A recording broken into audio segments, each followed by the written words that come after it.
My guest today is Dylan Winder, the permanent observer to the United Nations in New York and Director of Global Humanitarian Diplomacy at the IFRC. Dylan, thank you for joining us today. Thank you. It's my pleasure. So your job title is perhaps one that people may not fully understand. What is a permanent observer at the United Nations, and how does your role as the permanent observer connect with your secondary role of the Director of Global Humanitarian Diplomacy at the IFRC? Most people probably have a general idea of what diplomacy is, but what is humanitarian diplomacy, and how is it different from the kind of diplomacy practiced between nations, for example, at the United Nations here in New York? Thank you, Sasha. Quite a few questions in that. So I'll start with the permanent observer role. Basically, because of our special status and through the Geneva Conventions and obviously our auxiliary status, we have what's called permanent observer status. So others who have that in the UN are the Vatican, and there are a couple of others. It basically gives us the same privileges as member states. So we are able to attend the Security Council, make statements, go into all the different various rooms, which as an NGO or a UN agency, you're not always able to do. The only thing we can't do is we can't vote, but we can influence member states in terms of resolution. So it really gives us a seat at the table, and it gives us an ability to represent our national societies in this very important multilateral forum. So that's the kind of permanent observer piece. Mm-hmm. In terms of then the connection, I suppose, with my humanitarian diplomacy role, obviously, New York multilateral system is about diplomacy. This is where member states come together to talk about particular political issues, to come up with political solutions or not, and to negotiate on the resolutions, which are really the kind of ways in which member states agree on certain issues that bind them to deliver. Now, there are questions about whether they do or not, and accountability. But the diplomacy role that I have globally is basically about giving better humanitarian outcomes, particularly in crisis contexts. And of course, that's discussed here quite a lot, but also on thematic issues. So issues around migration, climate change, health, localization, humanitarian principles.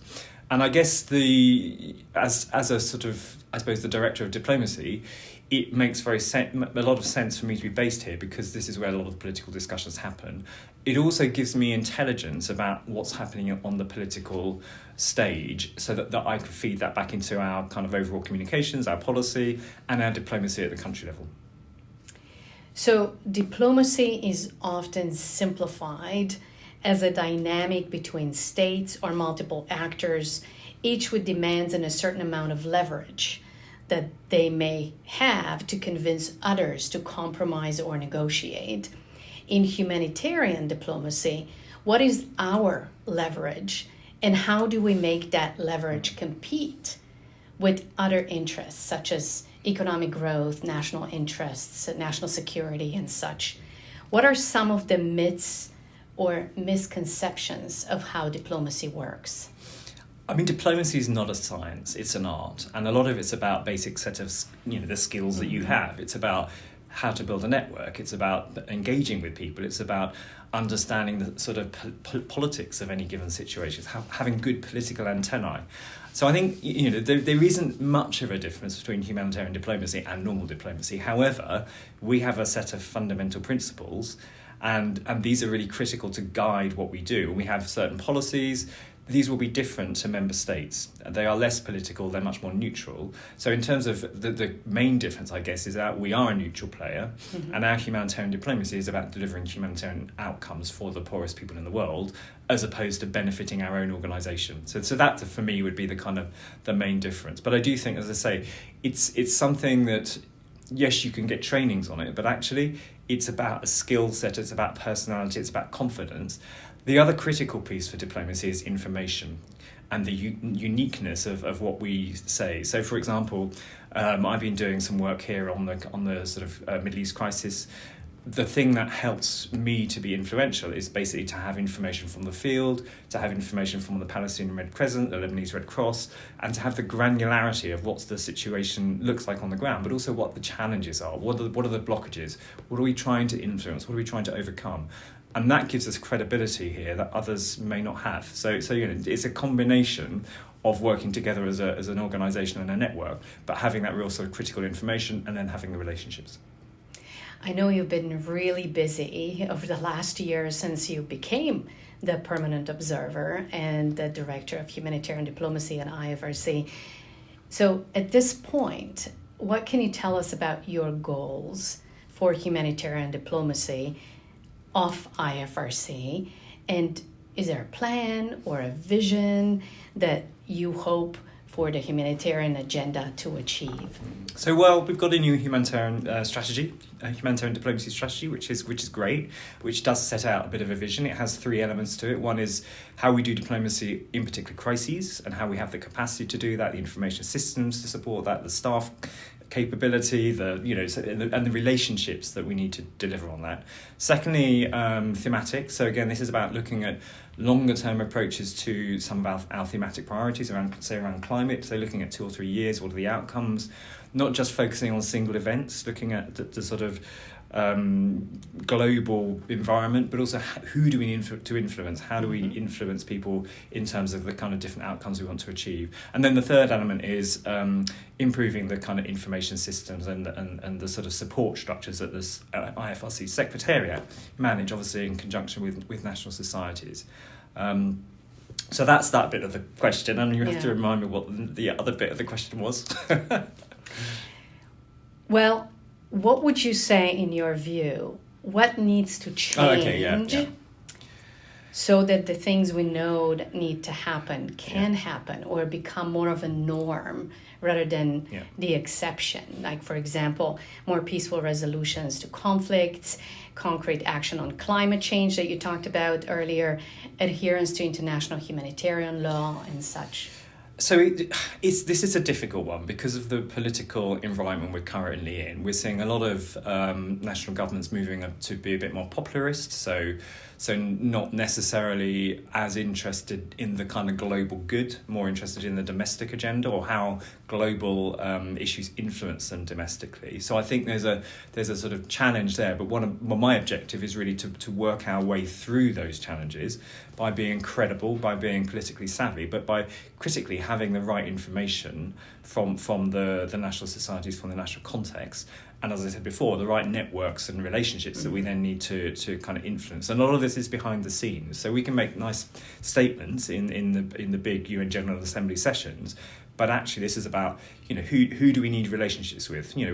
How are we working with the Gulf? How are we working with the BRICS? How are we working with Europe? How are we working with the US? And obviously, we have a new president in the US. So it's just thinking through, I think, being very clear about our objectives, which are humanitarian, which are about neutrality and about humanitarian principles and delivering better outcomes for people on the ground, but then linking that back into where are the threats, where are the risks, how do we navigate the political landscape so that we are able to have credible benefits on the ground. And I think that it's the credible benefits on the ground which is quite challenging. What happens in New York often is not necessarily easily translated into things, say, in Sudan. But what I think does happen here is that, again, the normative frameworks are set. And one of the things we can do, for example, there's quite a lot of resolutions in the Security Council around deconfliction mechanisms, protecting humanitarian workers. We can hold the member states to account here. So it's both pushing on member states verbally in the kind of open air environment. It's building relationships and having discrete conversations behind the scenes, and it's basically making us or positioning IFRC as a go-to player on some of these issues. So member states are interested in talking to us, and we've been hosting briefings here on Syria, on Gaza, Middle East crisis, Sudan. We had our president from the Sudanese Red Crescent out before Christmas and did lots of briefings there. And we also did a photographic exhibition in the General Assembly to highlight the attacks, particularly on local humanitarian workers in this current environment. So it's not an easy question to answer, but actually we are navigating our way through a sort of spider's web of different types of issues, different levels, different players, agencies, national societies. But yeah, clearly it's about delivering those credible humanitarian outcomes. You've already mentioned some of the most pressing issues that you and our colleagues back in Geneva and around the world are working on. What about protection of humanitarian workers? What concretely could you say is being done in that respect? Mm-hmm. I mean, I've just mentioned some of the kind of work we've been trying to do here to highlight the impact, particularly on local humanitarian workers. So the discussion internationally tends to focus on international workers killed or injured, and we are trying to raise awareness that actually by far the majority of people who are unfortunately killed or injured are local workers, including our own Red Cross, Red Crescent staff and volunteers. So one of the things we've been doing here is to try to highlight that. We've been successful in getting that language around local actors and volunteers and attacks in some of the resolutions, so they weren't there before. We've also been quite successful in highlighting, for example, figures around media. So the media, I think it's 500 to 1 in terms of the coverage for an international to a local. And that's not, that has to change, and this has to be recognised much more as a really critical issue that the global community needs to come together on. And of course, when we're talking about our local actors and volunteers, and most of them are not being paid, and they're also living within the context, so their families are suffering as well. So it is a critical issue. I think the thing that binds us together, though, are the Geneva Conventions and humanitarian principles. So that really sets our framework. That gives us the credibility of the Red Cross, the Red Crescent movement, and actually enables us to have good entry points in some of these discussions. But it is really about our ability to talk to governments, hold them to account.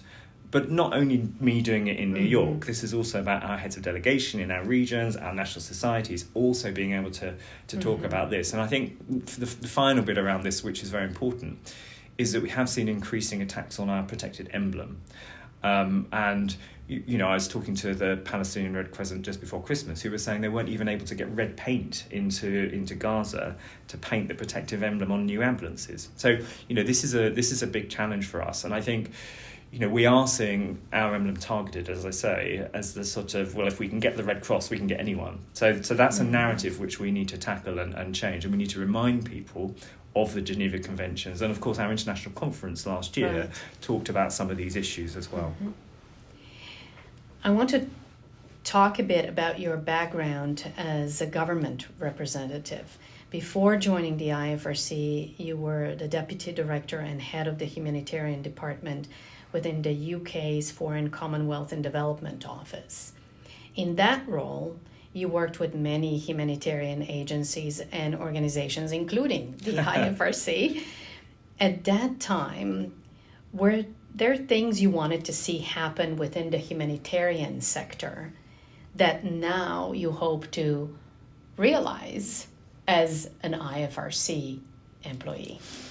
Yeah, it kind of touches on some of the things I've said. So one of the things that I wanted us to do as a government humanitarian department was to recognise that we were a political player. Mm-hmm. So we, as the UK government, or in those days I'm not we anymore,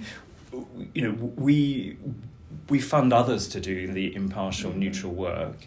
We can't necessarily be neutral ourselves because we have political masters and political ambition. But I think recognising that there's not enough money to meet current humanitarian needs, recognising that the world needs to have more political solutions to some of these crises, but also to some of the issues around climate, which is, again, highly political. So my ambition for the UK government was to make us a significant player in the political space on these issues, but also using the credibility of the information, the partnerships, the relationships we had with a wide range, as you say, of different humanitarian organisations. And of course, as the UK government, we were a member state, so on the boards of all the UN agencies, which was great.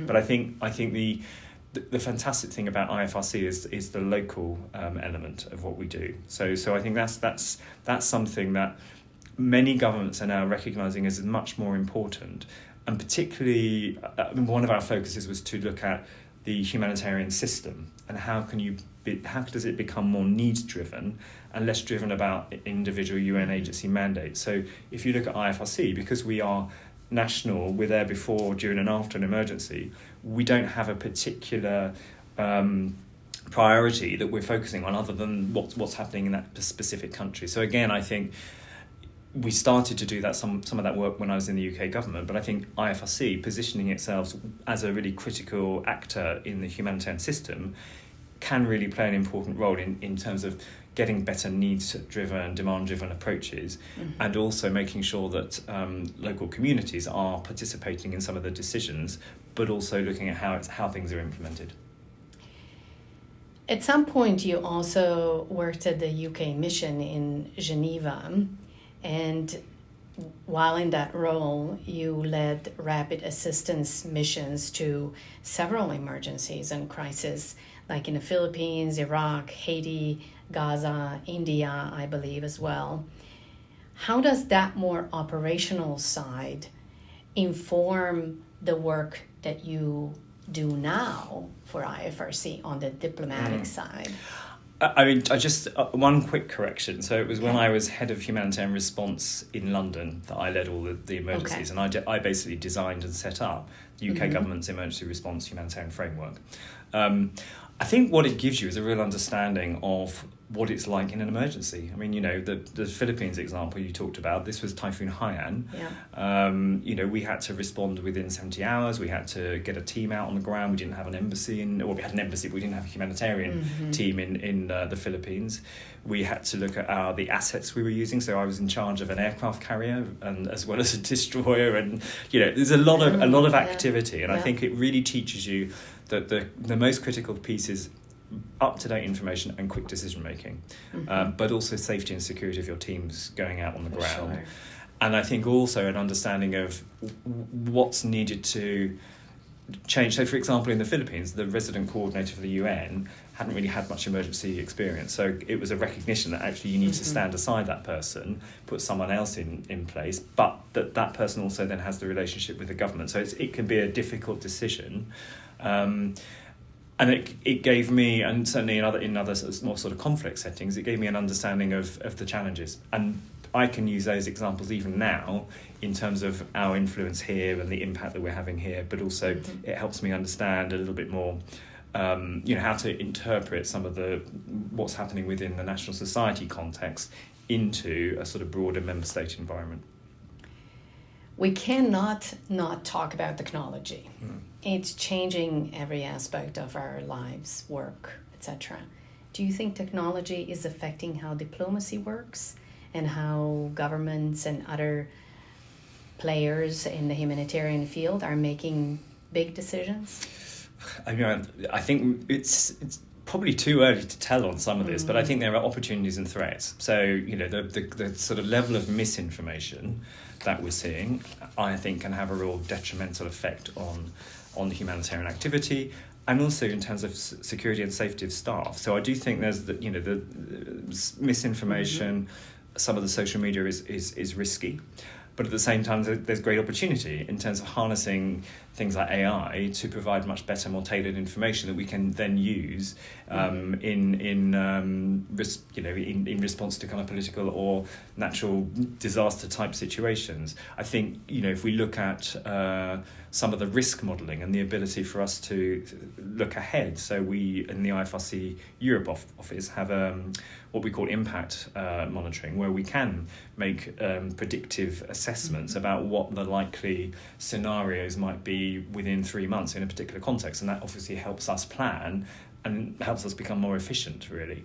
So there's as I say, there's kind of opportunities to use technology in a good way that it enhances how we respond. But there were then risks around misinformation, and I think we played a really important role as IFRC. It was a couple of years ago now, but during the COVID emergency, where we basically managed the kind of stratcoms around misinformation about COVID, and we helped the vaccination processes run much more smoothly, and that was also linked back into the fact that we are a community organisation and we're very trusted. So there's a kind of circle here about how this works. But I'm sure there's more we could do with AI, and we need to continue to have those discussions with the big tech companies about the opportunities, but also about how to manage the risks. And of course, the other risk is cyber attacks. And we know that there have been, even within our own movement, challenges around cyber attacks and the kind of ability for even hospitals to operate. So these are things that we need to talk about. And then finally, again, at our international conference this year, we had a resolution looking at cyber and IT and information. So I think there's a growing recognition and consensus around some of the challenges and the opportunities of new technology. We always ask our guests to bring an object that means something to them. Can you tell us what you brought and why that has a special meaning for you? Maybe show it for the camera. So I brought my glasses because... so did I.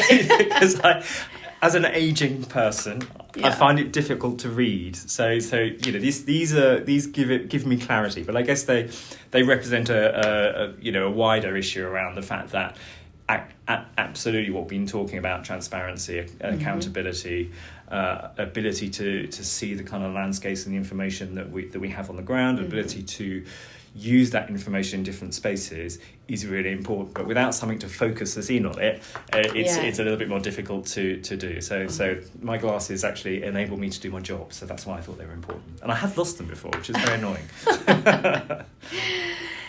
At the end of the day, with everything that's going on in the world, what gives you hope or brings you comfort? I think...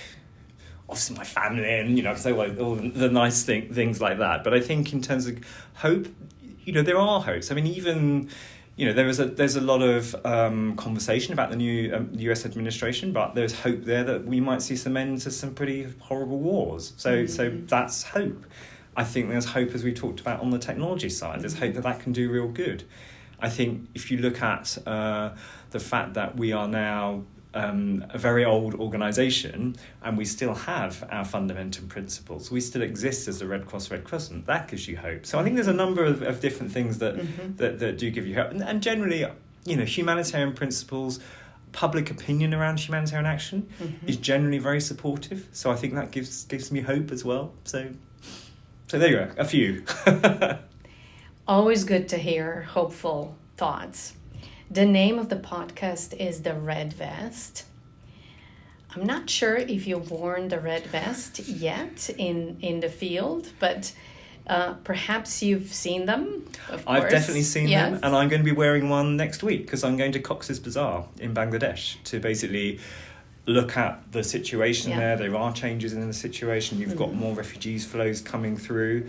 And what that will do is it will give me credibility when I'm speaking at the UN here. But it also helps our teams on the ground. We can think about where else we need to, speak about the Rohingya crisis. And one of the things that I'm very keen on doing is using our global network of heads of delegation more to kind of come in, to crowd in on various crises. So, in the region, India, China, ASEAN, they're all very important players. So it's a bit understanding a little bit more about how they interact. So yes, I'm looking forward to wearing my red vest, and I think we have them in the drawer here. And you see, we've got red chairs, so I'm starting with a red chair. So credibility is what the red vest means to you. Thank you, Dylan, for sharing your thoughts and your expertise with us and with our audience, and for allowing us to get to know you a little bit. Thank you very much.